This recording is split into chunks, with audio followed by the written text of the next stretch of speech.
Thank you so much, Ginger. And thank you for organizers for having my paper here to present it in this interesting seminar.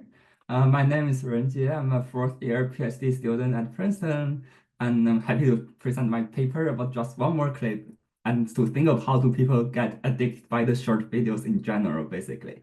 So I'd like to start from the motivation that we all suffer, where I'm arguing basically, we are familiar with these self-control problems. So whenever we say in a bar, just give me one more beer, or when I watch Netflix, I'm saying just watch one more episode, but we end up spending the whole night in the bar or on the shows. We are falling into these like self-control problems in a sense that maybe ex ante, we just want to say spend a few times or maybe consume a little bit, but exposed, we spend lots of time on it. So there's such time inconsistency going on. And I want to argue that this phenomenon is becoming more prominent in those short form platforms online, basically, like TikTok, where we see those short posts and we can scroll down over and over again. And when we have Instagram, where we have those like feature of the short videos and short like posts as well. And of course, the TikTok, which is one of the biggest like entertainment apps nowadays. But this has already been like diagnosed as an internet use disorder by APA, so there is some concerns associated with it. And people have already documented some fact that saying like the excessive use of those social media apps would be linked to those like mental health issues and also people's well-being. So there seems to be something going on and we need to be care about. And if you just think of it from a purely economic sense, from the monetary sense, the welfare loss could be huge if there's any like inefficiency going on here, given the large amount of user base those apps have. So just for example, like TikTok has about 170 million users just in US market. And based on some survey, like people spend about 1 hour a day on average. So if we are willing to calibrate this number by some average earnings of a US person, now, this amount of time is equivalent to about 8% of the US GDP. So just based on this number, it's something we need to be like mindful of, and we need to carefully think of like how much of the efficiency loss there is, and like how much of time people are waste on those social media, meaning basically they don't want to spend that much of time, but they end up spending those time. So that is an important policy questions given this, this magnitude, I would say. So what I'm gonna do in this paper is basically first to ask the question, why does those short form content are making problems worse? So somehow it makes people unable to stop, especially on those TikTok videos when people can just watch like a few seconds for one video, then they continue, they will never be able to stop. So that's the first question on the economic sense, like what makes it worse?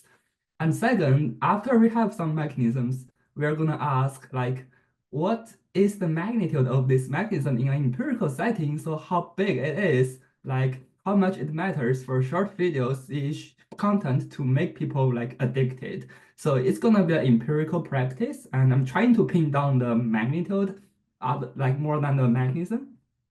And third, after doing this bunch of things, we are able to talk about the policy questions to think of some like initial idea about how to regulate this industry in general. Like what can we do on the platform sense or on the individual base? Like, is there any way we can kind of give people some commitment device or maybe help people to get out of it? So if you are aware, there are some like forest-ish apps which you can use to like self-control yourself. You can set a limit for yourself like beforehand, and maybe you'll be able to commit to the what you initially thought. So there are some bunch of exercise in the reality, and we're gonna think of some similar kind of like policy to basically evaluate what could be the benefit out of it. So that's gonna be the plan of the presentation. And in details, what I'm gonna do is basically I'm gonna first build an economic theory by proposing a very simple model with temptation. And by temptation, I mean there is some like short-term irrational utility enters the regular utility function of an agent, which will lead to these self-control problems because of this like short-term thing, which will basically make people overweight the near future's utility more than they should in the rational sense. I will give you more details later, but that's the idea. And the novel mechanism here is like I'm trying to dig into the dimension of this duration thing. Like, so how long does the near future mean to me? So think about a present bias agent. Maybe they are biased towards the next minute, or maybe they are biased towards the next hour or something. And I'm gonna argue that by making the stuff really short, we kind of making the people's decision window below the temptation duration, which makes people falling into this problem again and again. So whenever I'm deciding whether to consume one more unit of goods, I'm thinking about the future. I think I want to do it because of this temptation, and I decide to do it. So basically, that's the idea. So think about watching a movie. Like you have a 2 hour movie, maybe you just want to enjoy the next half hour. So maybe you're more rational in deciding whether to go to a theater. But in the sense that when you decide whether to watch a short video, it's only about 1 minute, then there's no problem at all. I just go ahead and enjoy it. And I doing this over and over again, and I end up spending more than 2 hours on it. So that's the basic story of it, where we have this interaction between the content length and the duration of this temptation. So that's the whole economic point I want to make in this project. And afterwards, I'm gonna have a structural model on the short drama series platform. So if you're familiar with it, like it's basically a combination of Netflix show and those like TikTok-ish short video where you have the shows with every episode about 1 minute and you can watch it in your phone. So I'll give you more details later about what it is. And the key identification for my structural model comes from this nonlinear pricing scheme. So basically, the platform offers a bunch of options for users to choose, and they can choose to buy, say, 5 episodes at $5, or they can buy 15 episodes at $10. So the more you buy ex ante, the cheaper it would be on average. So this will basically provide the variation for me to identify this mistake because I can see people overpaying for watching the same amount of episodes. Right, like if you see someone buying $5 over and over again, then they'd better buy a larger package to begin with. So that's the intuition of how I identify these things. And I'll give you more details later. And the novelty here is like basically I'm able to identify the distribution of these temptation durations, which as I said is one of the key thing for my purpose. And I'm gonna to identify it from the distribution of this overpayment because the platform offers a wide range of different packages. So I can see some people are doing relatively good about it. Some people are super bad in making the optimal decision. So I can see how big the mistakes are, which is informative about like how long this irrational temptation lasts. So that's the basic idea of identification. And given the whole things, I'm able to identify the things, and I conclude that about 7 minutes the temptation lasts. Okay, and if you really think of it seriously, then given those short form contents like TikTok-ish videos, which often have only a few seconds or maybe 1 minute, it really pushes the decision window below this temptation duration and making people fall into this trap. Okay, so I will be more precise in soon with a stylized model to tell you what exactly I mean, but this is basically the intuition for what I'm doing. And given the estimates, we can do some policy evaluations, and this is some exciting part of it. So I try to like basically extrapolate my estimates to a TikTok-like platforms where we have a larger significance for the economics. And I basically found ahead of the result that by making the videos from YouTube, which has about like 12 minutes on average length, to a 1 minute length short videos, we kind of triple the efficiency loss because of the self-control problems, meaning people cannot resist to continue basically. And in this context, a default time limit, meaning we say hi guys, I'm only allow you to watch 15 minutes in the exam day, but you can choose to opt out, of course. And by doing so, by a default choice, we can save about two-thirds of the welfare loss. And the intuition is simple because those people who are not willing to watch a lot of time would not want to opt out ex ante, and it somehow helps them to commit to their initial preferences, which reduce the inefficiency basically. So that's the idea of the paper, and that's a very quick summary of what I'm gonna talk about. So if you have any questions, feel free to like enter in the chat box. I have an eye on it, but if not, I can basically go to the next slide. So talk about my contributions. So as you might be aware, there are a lot of behavioral discussions about self-control problems since like late 90s. And people usually model those kind of a decision by present bias preferences, meaning people overvalue the utility in the near future, which creates this time inconsistency in your preferences. And as a result, you will see people like consuming too much and leading to what people call the irrational addiction, basically. And several applications are kind of like intuitive and also famous. Is this like gym membership case, which I believe many of us have some personal experiences. Like whenever we buy a monthly membership, for example, we pay a lot. And we thought we were gonna go to the gym very often, but like it ends up being that we didn't go that much, and it's better for us actually to just pay per visit. So there is some overpayment in this gym membership setup for sure. And this is an analog for what I'm gonna do basically to identify this mistake by seeing how much do people overpay. Do they like, and this overpayment will be informative about the ex ante versus exposed discrepancy basically. And the same phenomenon could be found in other contexts, like this retirement saving decisions. When people are making long-term decisions about saving, maybe they want to use their future income or future savings just to enjoy some like temporary or maybe some immediate utility. So there are some discussions about it. And it's also true for the credit card debt. So you can think of like all of these issues about the current me and the future me. And the contribution I'm gonna make to this literature is like basically to investigate the role of these temptation duration things and trying to identify it. And this interaction of the duration versus the content length is somehow something like a new angle to this literature. And second, of course, the context is important. It's about digital addiction, which is something we all care about. And there are also lots of like research about this addiction in general. And what I'm gonna contribute is basically to examine the welfare implications in these short video settings and about this like kind of interesting mechanisms about irrational addiction. And as you will see later, I'm trying to disentangle the irrational versus rational addiction, so which could also be one of the contributions I want to make. And finally, like, of course, like there are some other relevant contexts on this like platform setting, like on short video setting or on media, on social media in general. And I'm trying to like connect to those literature as well in terms of the implications. So this is a quick summary of like what's the literature, where the literature is, and what's the contributions I'm trying to make. Okay, let me wait for 5 seconds to see if there's any question. If no, we can basically continue. Okay, good. So this is a quick summary of what I'm trying to do. And now I'm gonna give you a very stylized model to tell you how do I think about the problem and like how should we formalize our ideas in a very, very simple model. Okay. So let's think of a large context where a platform offers a large number of videos.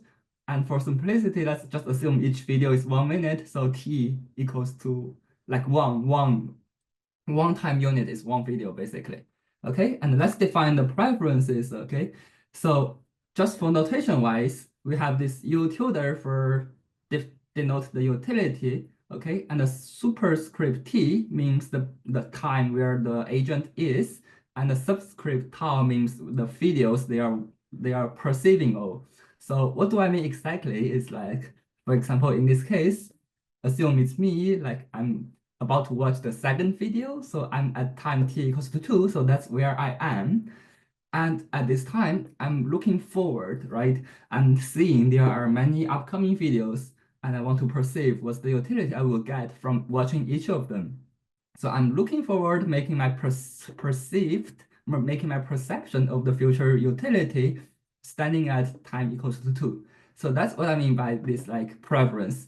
And it is important to define the preference in this kind of complicated way because we are talking about time inconsistent preferences. So it is important for me to understand where I am in order to define my preferences. And you will see, like, depending on where I am, depending on the T, I will have a different perceived utility for those videos. So that's the key thing for my purpose, basically. And now let me basically define the utility for this person. So basically, I assume there is an intrinsic utility, which I call X, which I assume to be the true utility people derive from watching each videos. And it could be negative if I don't like it, okay? So it's a very standard like way to assume it. And basically just think of it as a constant utility, which I know I will get. And later we can make it stochastic, but like for intuition purpose, it's not a big issue. And the important part comes from this computation, which will assume like basically there is a utility wedge computation magnitude at this kappa, which will push the agent to enjoy the immediate entertainment, meaning they have a tendency to watch the videos, and this tendency is irrational. Like they actually don't want to do it, but they just want to enjoy the immediate entertainment. So there's a short term with duration chi. So this kappa only exists for the next chi videos, and this kappa will push the agent to basically to choose to watch the videos. And this is a very like reduced form setup or maybe a general setup. And it might be sometimes be confusing and like where does it come from? So basically we can think of it like how to interpret it. We can think of it like a present biased agent having a additional discounting factor for the future utility. So this will create a wedge for the current utility which values at this kappa. But there are many other like alternative to behavioral macro foundation for to interpret this computation term. Like you can think of people have some habituation, like they can once they start, there's just some switching cost or inertia for them to be unable to stop. So I'm not taking a stance on what is this computation and where does it come from.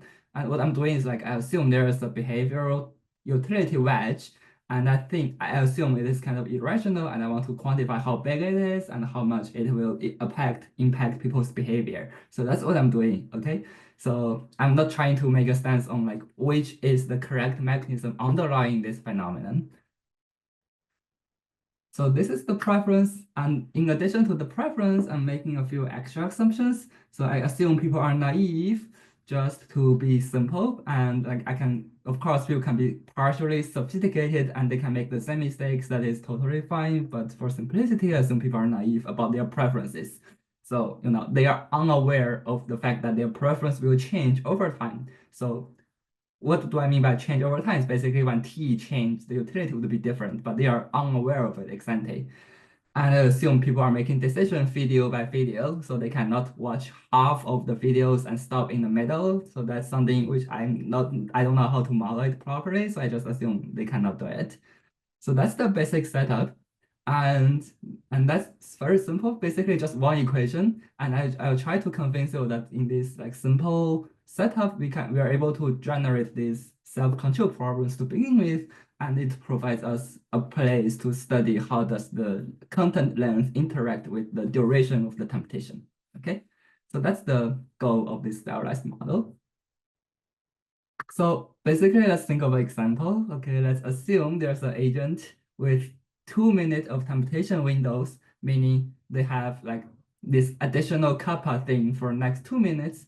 And let's think of what's the utility they have and what do they do. So in this table, like on every column, I assume like it's basically the current video of the agent is. So the first column means like standing from the first video before I start watching it, what is the utility I perceive for the future videos. And because I assume they have 2 minutes of computation, so for the next two videos, they have this X plus kappa utility, right? They overvalue the utility of the videos by amount of kappa. and they can correctly perceive the true utility, everything after the third videos. So that's that's mechanically coming from an assumption basically. And at this point, for the agent with the true utility between this like temptation threshold and zero, meaning they actually dislike the videos, but because of temptation, they are willing to watch. Then we see like they are willing to watch the first two videos, right? So they will take the decision to watch the first videos and continue to the second one. Okay, so basically excited, they want to watch two videos non-stop. Unexposed, when they watch the first video, their preferences move forward for 1 unit of time, right? They are standing at the second video, and now they are perceiving the future utility again, and they realize that they want to watch the next two videos, and they decide to watch the second videos at this point. And when they do it, like you can imagine the utility shifts again forward, and they again have this temporary bias towards the next 2 minutes, and again. So they end up consuming a lot of videos, and they can never stop in this simple setting. While in Exante, they might just want to watch 2 minutes. So this basically creates the time inconsistency in the sense that Exante, I want to watch for a little bit, but this commutation things keeps coming in every time making my decision, which makes me basically just want to watch 2 more minutes than every time I'm saying I just want to watch 2 more minutes, but I just can't stop properly. So that's the key mechanism I have, and that's how my assumption about the utility would generate these patterns in my very simple model. And we can actually make it much more general. So in this simple setting, we can basically very easy to conclude that all the agents with a positive amount of temptation duration chi and with the utility within this range, like between the temptation threshold and zero, would fall into this self-control trap, meaning excited, they just want to watch high minutes of videos, but exposed, they just can't stop. They watch much more than the excited thought. So that is the self-control problems. So that's the definition in my setting. Okay. I hope it is clear. And given this, like we are able to think of the questions about how does the content length interact, right? So let's think of a very simple thought experiment where we are able to increase the video length to a longer one by just merging different videos together. So this is something kind of hypothetical, so it's not realistic at all, but like we can think of this exercise, right? And by doing so, we are changing the utility in the way that we are multiply the true value by the length n because it's just the true value. So the longer I'm watching, the larger the utility is, it increases proportionally. And the interesting thing coming from the interaction with this like temptation duration. So there are two scenarios. So when the video is shorter than the temptation duration, then as a guy, as an individual, I'm like leaned forward the next, like the entire videos because it's falling below my temptation duration. So I will like also raise it proportionally. That's no problem. But in the case that if the video is longer than the temptation window, then as a user, I'm only like have this like additional temptation towards the first 5 minutes of the videos. So I don't want to watch the full videos basically. So I only have this additional term for the next 5 minutes, for example. So when I make a decision about whether to watch this video as a whole, I'm not fully linked toward it. So I have a kind of a discounted temptation in that sense, where we only have this temptation term for the next 5 minutes, for example. So that's the way it interacts with the content length. So by making the content length longer, we kind of dilute the effect of this temptation basically. And given this, we're able to like derive the condition for which the user would fall into these self-control problems again, and we can visualize it in the graph. So basically, people fall with preferences in this range of like triangle will be able to get out of the self-control trap. And the intuition is simple because when we make the videos longer on this x-axis, for some people with a short amount of temptation duration, they are actually only have this additional behavioral term for a short amount of time in these videos.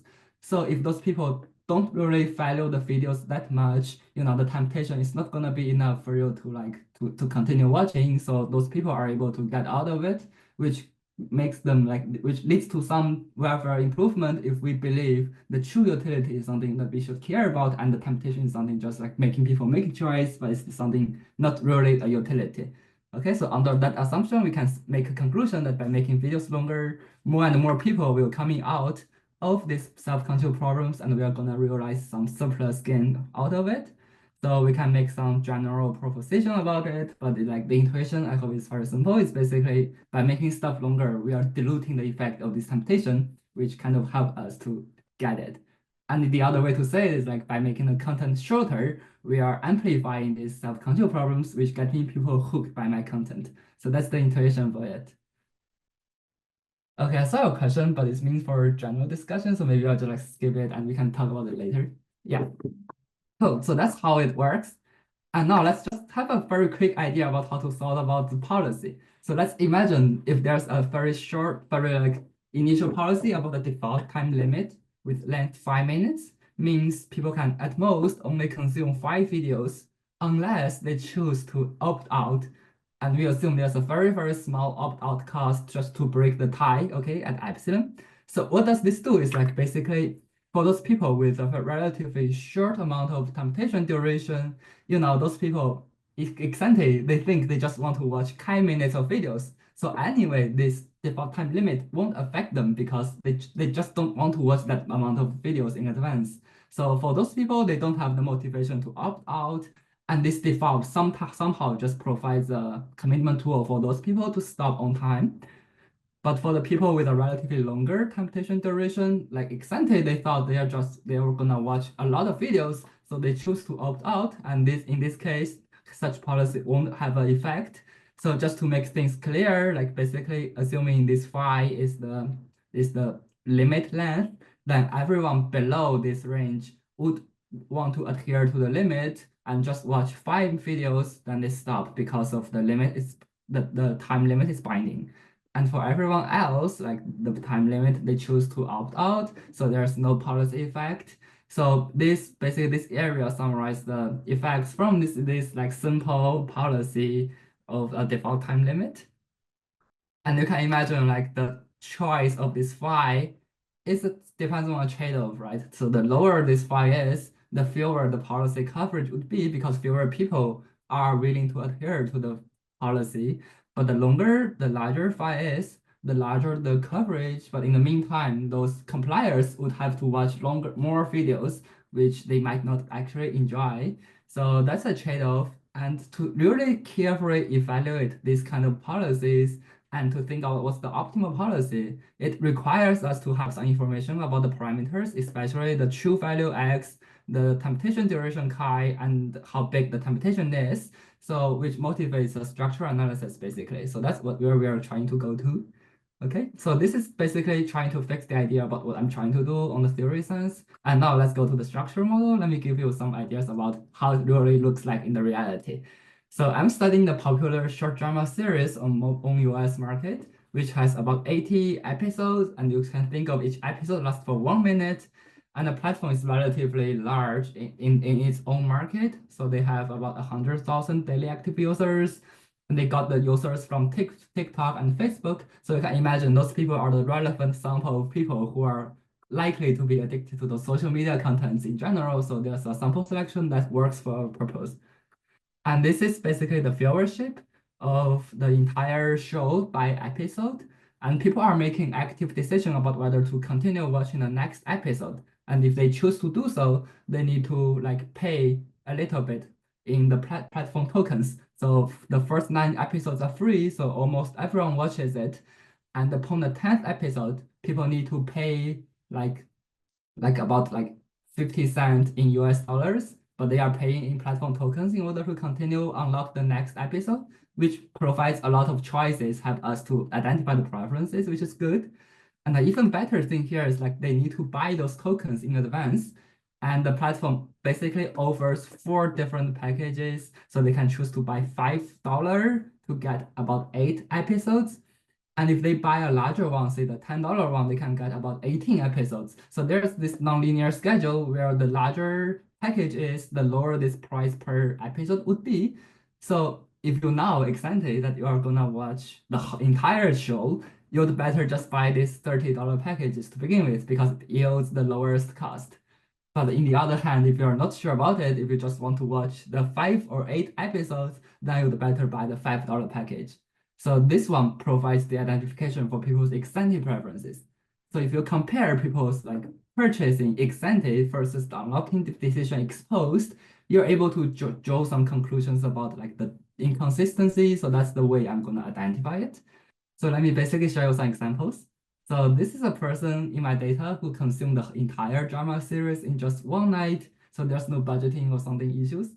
And what they do is like they upon the 10th episode, they choose to buy these $5 packages. And whenever they deplete the tokens, they choose to buy again the $5 package until the end.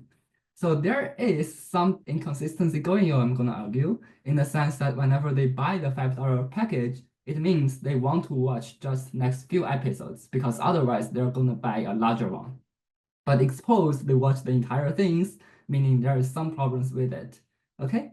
And we can basically formalize that this is not just an individual example. So when we compare the intended number of episodes to watch, which is basically inferred from the top up choice versus the actual number of episodes people watch, we see the actual distribution kind of like first order stochastic dominate the intended number, meaning like there's a huge gap between what people intended to do versus what they actually do. And the second dimension of measuring this problem is basically to see the overpayment because we see this person clearly they overpaid to watch the entire drama because they could have just spent $30 to do it. So we can also like calculate how much of the overpayment is, and we find like basically about 40% of users are overpaying for watching the drama series, and they overpay on average by $5, which is a big number for this 80 minutes drama series, I would argue. So that's some basically descriptives about the self-control problems. And at this point, I can anticipate some questions. People might ask, like, what if people are just making rational choice, like because they are uncertain about what's going on with the drama series? They want to like watch a little bit to acquire more information in order to make a better decision later, right? So that is totally reasonable. So in order to address these issues, I'm gonna try to like obtain a lower bound for this overpayment by replacing the $5 package to a larger one for all users. So the reason I say it's a lower bound, let me give you some examples. So like think of this like self-control users, which is the example I just gave you. Like they buy this $5 again and again, and think of a counterfactual, maybe an exercise where we shift the first $5 per purchase between the 20 and 30 episodes to a $9 one. Okay, so we mechanically change it and we fix the other decision the same. So what they will end up doing is like to buy a $10 package, and they will be able to have like a little bit more than just the two $5 package tokens, and they can basically buy one fewer $5 package. So they can realize we can conclude that there will be a saving for this self-control problem user basically because they are not making the optimal decision for the mix ante. And in the other case, when we are worried about the uncertainty or rational choices, let's look at the user who might be rationally learning the things. So they decide to buy a small package. They at this point they basically want to get more information. And at the episode number 20, they are still unsure about the utility, so they still want to learn more about it. And upon this time, they decide to learn more to get more information by watching a little bit more, and they realize this is something they actually dislike, so they decide to stop. And when we do the exercise again, we change this token purchase to a larger one, and this person will make a loss of it. So by this exercise, we are basically taking account to those like rational forces for buying a small packages. So if I'm buying it for a rational reasons, I'm gonna make a loss by shifting mechanically to a larger package. And in this case, I argue it's a lower bound because we are kind of underestimating the amount of average overpayment. And I can do the exercise for all the episode bins and to change the number to the purchase to a larger different value of packages. And if we see like for those middle episodes, if people are buying a $5 package, say between episode number 40 and 50, then if we just mechanically shift the decision they are making, we can make an average gain for people. So people can save on average about $2 if we switch it to a $20 package. So I'm arguing this is a lower bound for the upper average overpayment. So the takeaway is like basically accommodating for those rational reasons, people buying a small package, there is still some gain by just buying a larger one in advance, meaning, the self-control problems kind of persist in this setting. And you can realize like in the earlier stage, the number is really negative, meaning people might have some learning motive at the beginning of the drama series, but at the end of it, there's really like not much things going on, which is kind of like a sanity check, which kind of makes sense to us. So this is basically some more evidence for self-control problems, even though we allow for some other reasons like uncertainty, learning, etc. So that's how it works. Okay, Renjie, I so think a guy has a clarification question. yeah. Yeah, I just had a quick clarification question about kind of the structure of content here. Kind of is the series kind of designed so that, like, at the end of the 1 minute episodes, there's kind of a cliffhanger that kind of makes you want to watch the next one. I ask because kind of I know you're going towards because kind of this generality towards Mhm. measuring the effect of kind of TikTok short form videos, and so Yeah. I'm kind of wondering to what extent are you kind of like they have something at the very end that says you need to watch the next video to kind of figure out what's going to happen. Yeah, I think there's some like the kind of like content design going on. So basically, I don't think it's like about one videos, but when I talk to them, they do say like when they design this, like remember the 9 minute free episode things, when they try to interact the content design with these like top up decisions, so they will deliberately set a hook at the ninth episode to make people want to find out what happens afterwards. So this clearly like motivates people to make the purchases. So I believe that's a very good point that there is some content design going on the supply side where they strategically want to make people hooked. And I think like that's a very good point. And right now, like I'm not taking that fully into account, but I do allow for some like dynamic habit formation later if that's the concerns. But we can discuss, but I think that's a very good point. Yeah, and that's what really going on in the industry. Okay. Michael and Sullivan has another question. Okay, let me read it.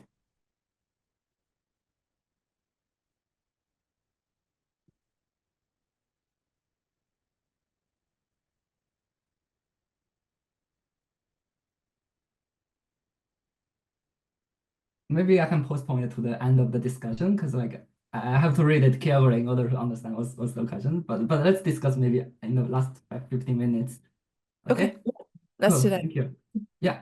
So basically, at this point, I give you some evidence. I hope I could convince you that there are some self-control problems going on. And what next is like trying to build the preferences to measure how big it is. And we can basically build the preferences over my stylized model. So think of each 1 minute episode as time period, and which costs some token price CP.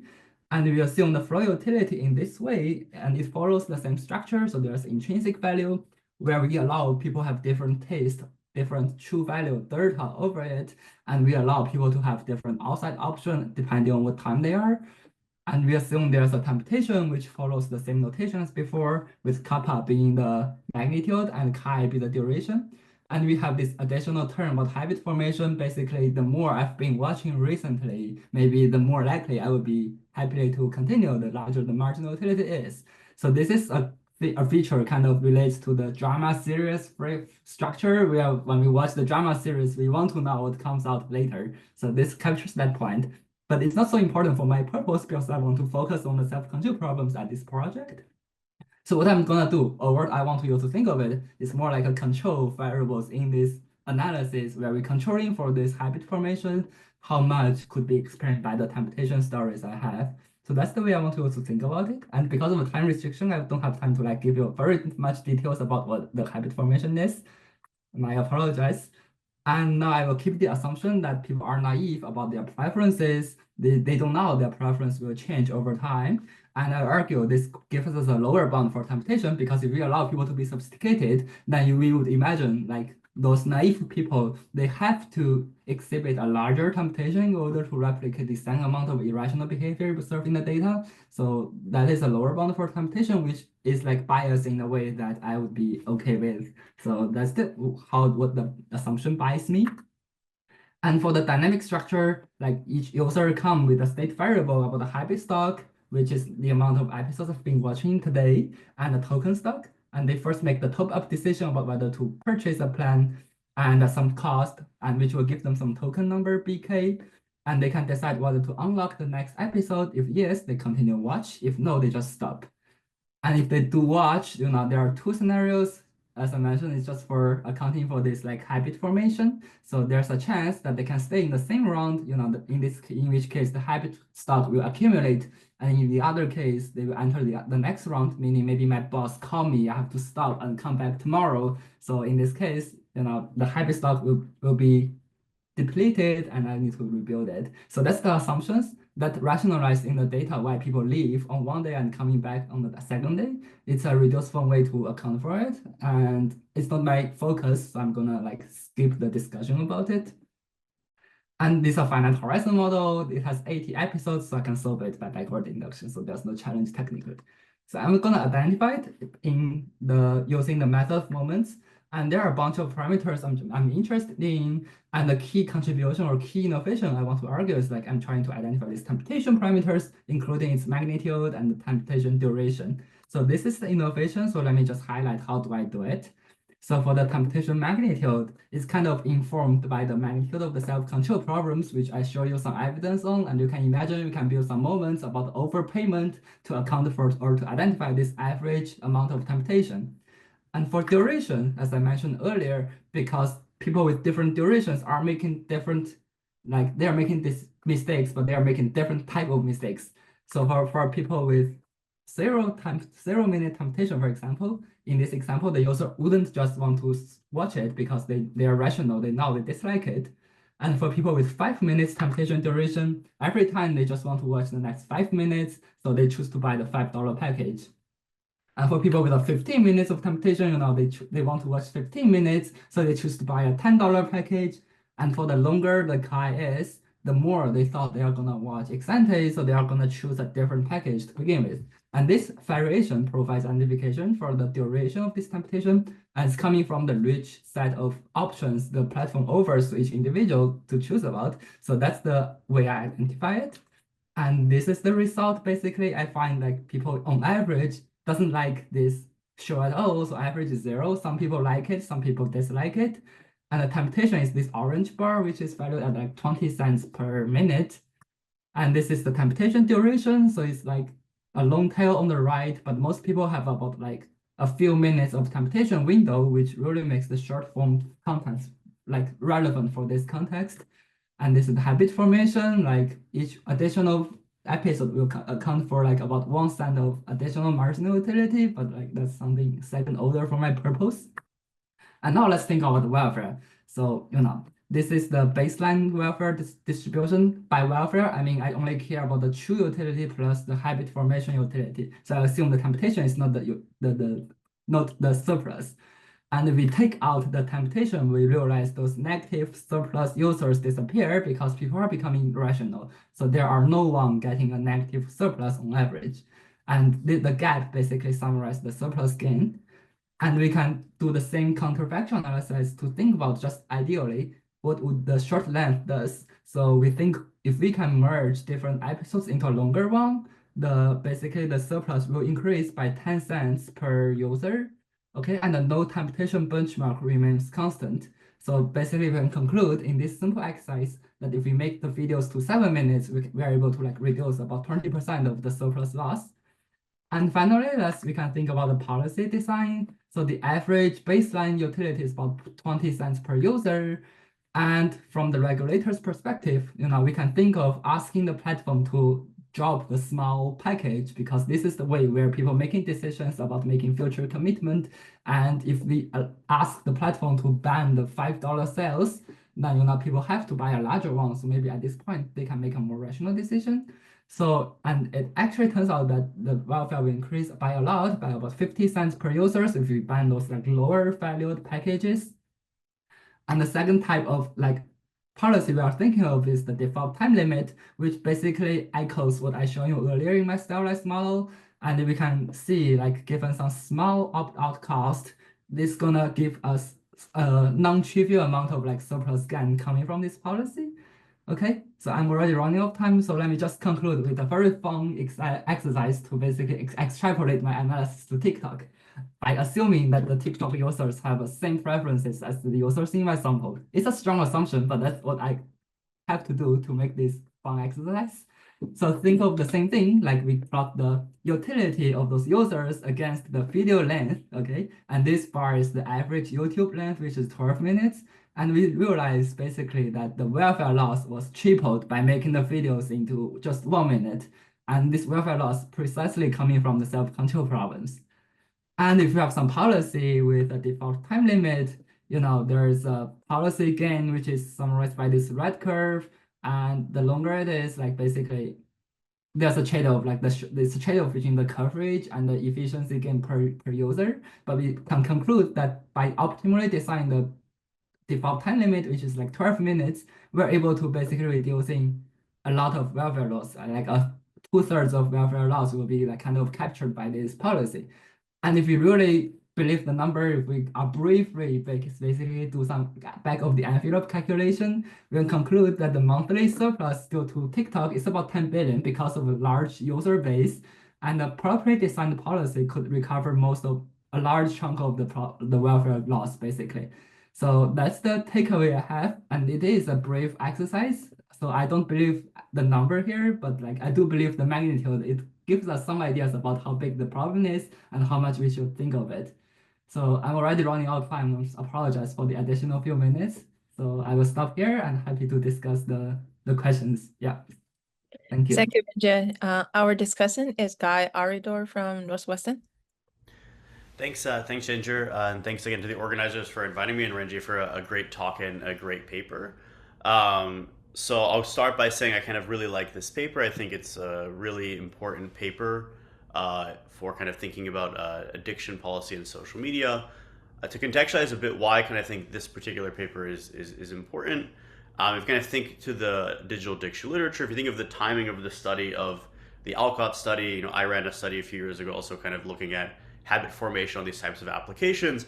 All these estimates were kind of, I would say, in the pre-TikTok era, kind of before the sort of rise of the short form content. And kind of since then, there's been a, increase in kind of the policy debates around the concern around addiction in these platforms, right? So kind of I view the older estimates at this point kind of like giving us a lower bound for kind of the overall levels of addiction. This paper proposes a concrete economic mechanism as to kind of like, why is it that there's been this increased concern in the last few years that these new types of applications are actually, more addictive? And if you kind of relate to that policy debate, there's been concerns that this is especially affecting kind of younger individuals, and in particular, it's kind of having impacts outside of kind of how they're spending time on social media, having lower attention spans for a bunch of different activities, higher magnitude of self-control problems. And so one thing that I think would be nice to do in the paper, and I wasn't sure kind of from the way it was written and presented, the extent to which this is possible, is I think it would be really interesting to kind of look at the heterogeneity across demographics. So I know you kind of know the average demographics of the sample of kind of who goes in, but I think it'd be really interesting to kind of pinpoint if, again, I know the sample is capped at minimum 18 years old individuals, but if it's really actually that kind of younger people are exhibiting much higher self-control problems, that's really relevant for this policy debate because it kind of, somewhat confirms the concerns that people have had that especially younger people are kind of having bigger impacts from this. So that's kind of my main comment on the sort of substance of the paper.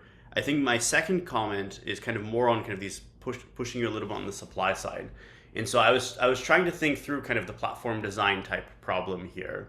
And so if I'm thinking I'm like a TikTok or a Facebook, and I'm trying to kind of pick the optimal content format, if I take the model very seriously, like what I would want to do is kind of, again, have content that's kind of epsilon long, right? I want to have the shortest possible content so that people are kind of over consuming as much as possible.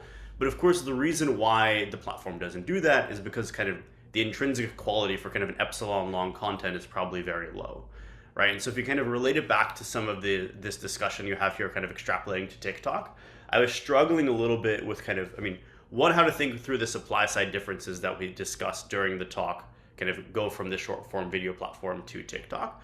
But also it must be something that kind of the intrinsic value of the video has to be some function of kind of the content length, right?